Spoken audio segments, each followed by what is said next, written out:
Thanks for staying up with us. I'm Emily Byer. Jason is off tonight. The Suring community gathered today with truck drivers and firefighters at Mount Olive Lutheran Church for a send-off of a dear friend who impacted the lives of many. New at 10, Jamal James captured the final moments as the community cherishes his legacy.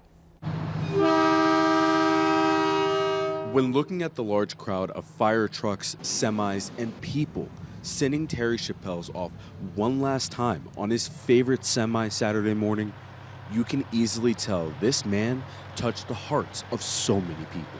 We partied together, we worked together, we hunted together. He's a large part of my life. Terry, also known as Bubba, passed away on Monday, November 11th, surrounded by his family and friends. He graduated from Suring High School in 1980, which is where he met his friends Bob and Dale. Soon after, he started trucking and found a passion for the open road. Oh, it wasn't just the trucking, it was just the driving. So whenever we would get together, he was the one that always had to drive. Yeah. We would all get together, but it had to be in Terry's car. Terry had to drive. Yep. His truck was his pride and joy. Soon after, he volunteered for the local fire department and even became a captain.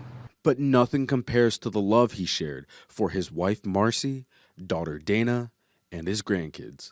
When the grandkids showed up, that was his world.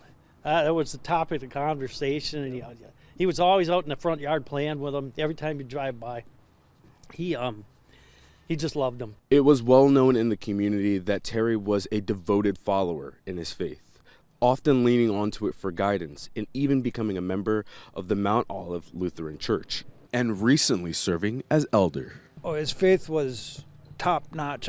Him and I both belonged to this church. He was on the board with me, the church board, and his faith meant everything to him. It was incredible. While it was a day to mourn the life of Terry Chappells, the Suring community will never forget the father, husband, and hardworking man who left an impact on those he met. In Suring, Jamal James, Action 2 News.